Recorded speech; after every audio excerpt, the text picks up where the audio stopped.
بسم الله الرحمن الرحيم. الحمد لله رب العالمين، والصلاة والسلام على أشرف الأنبياء والمرسلين،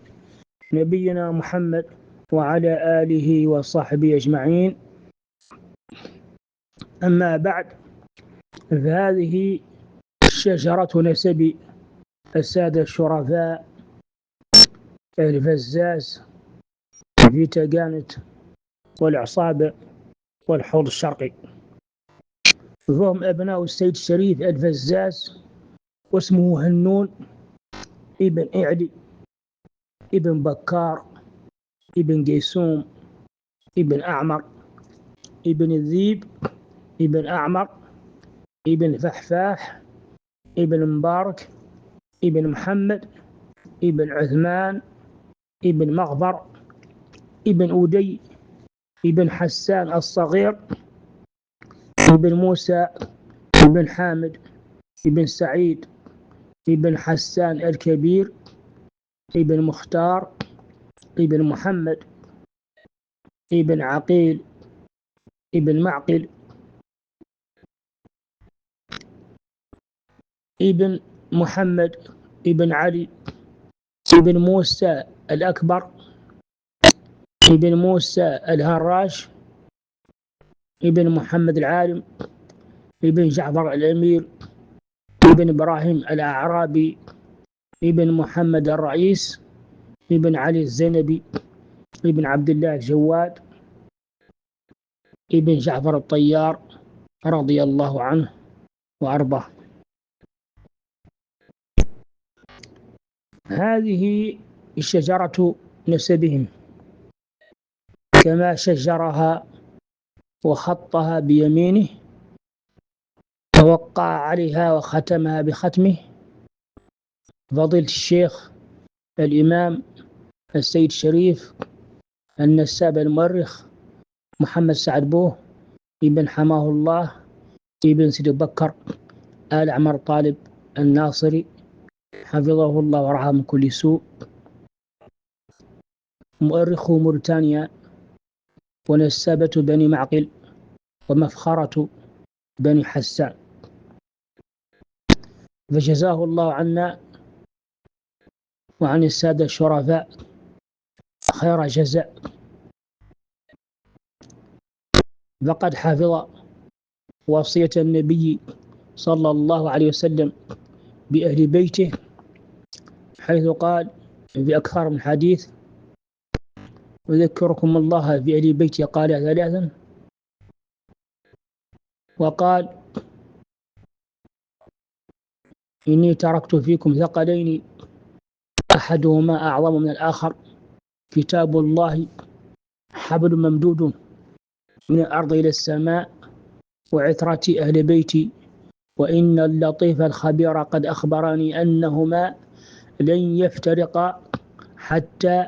يرد علي الحوض، فانظروا بما تخلفونني فيهما.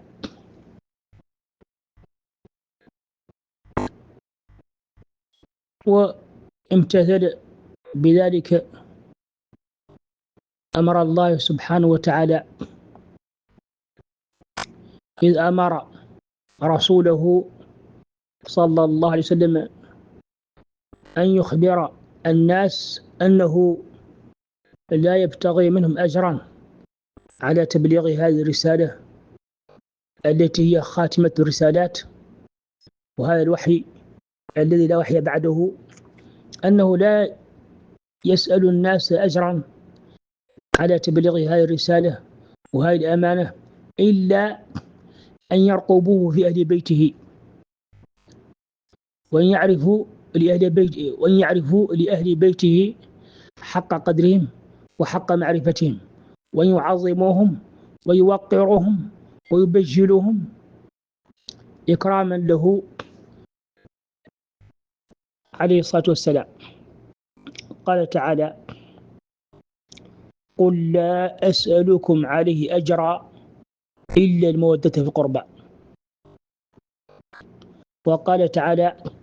واعلموا أن ما غنمتم من شيء فأن لله خمسه وللرسول ولي القربى والقرباء المراد بهم هنا المسلمون من بني هاشم وبني مطلب، وهم أسرة النبي صلى الله عليه وسلم وأهل بيته. ولا شك أن أسرة السادة الشرفاء الفزاز هي أسرة من قبيلة الشرفاء الذين مبارك الأمراء، والشرفاء الذين مبارك الأمراء فرع من الشرفاء بني حسان، وبنو حسان الذين عربوا هذه المنطقة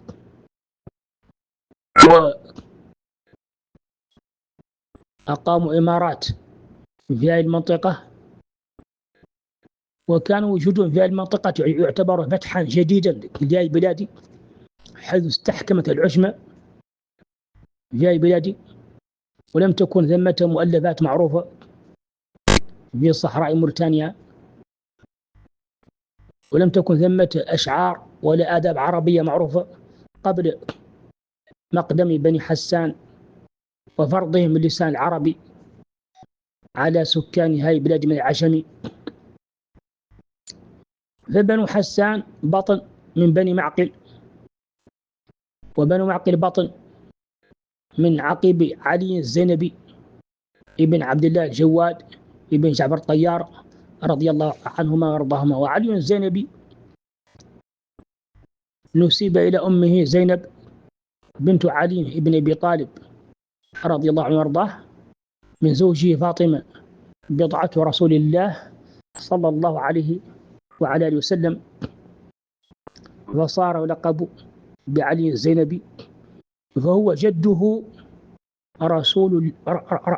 الله، فجده رسول الله صلى الله عليه وعلى آله وسلم من بنته فاطمة رضي الله عنها وارضاها، ومن ابن عمه عبد الله الجواد ابن جعفر الطيار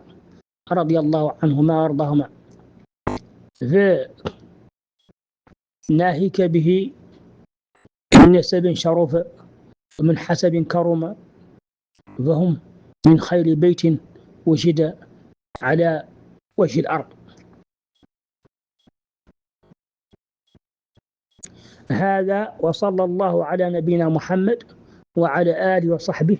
وسلم تسليما. أخوكم في الله ومحبكم في أبو محمد الحسن بن شيخ سليمان بن موسى بيدي الراشد الصالح الحسني.